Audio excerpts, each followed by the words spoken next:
will win the war one way or another, as his administration asks for the largest military budget in U.S. history and more deadly attacks in southern Lebanon. Here's everything you need to know about the past 24 hours. We'll win it one way or the other. We'll win it peacefully or otherwise. This is, admittedly, a historic budget. It is a fiscally responsible budget, and it is a warfighting budget. U.S. President Donald Trump says he doesn't need China's help to end the war on Iran as he looks to beef up America's military might. He is on a trip to Beijing to meet President Xi Jinping, a close ally of Iran's. In a series of bizarre Truth Social posts, he insisted Iran's military has been decisively defeated and its navy is at the bottom of the sea.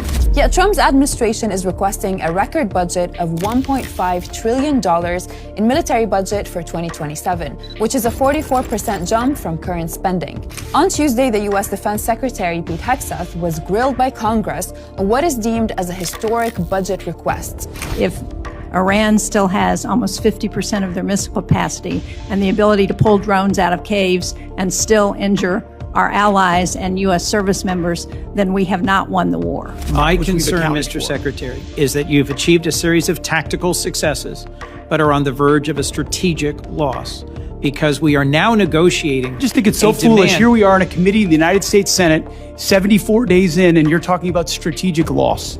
The war on Iran has already cost the U.S. nearly $29 billion, and that's the cost of equipment alone, not counting damage to U.S. military bases. The cost ultimately lands on American taxpayers, who are facing an escalating energy crisis due to the ongoing blockade in the Strait of Hormuz. Energy prices have surged by nearly 18%. And petrol prices by up to 30% compared to this time last year. And Americans are casting doubt on the intentions of the Trump administration, as a poll shows 61% of them oppose this war on Iran.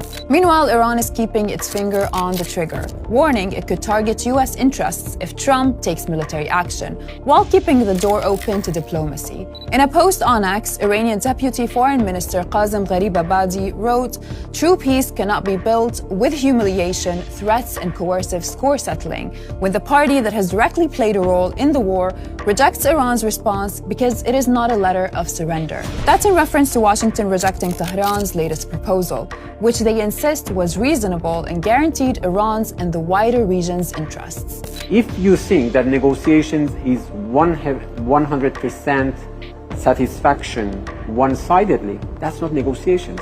That's imposition of your will. And speaking of the wider region, Kuwait has summoned Iran's ambassador over an alleged Iranian infiltration attempt, calling it a violation of its sovereignty. It says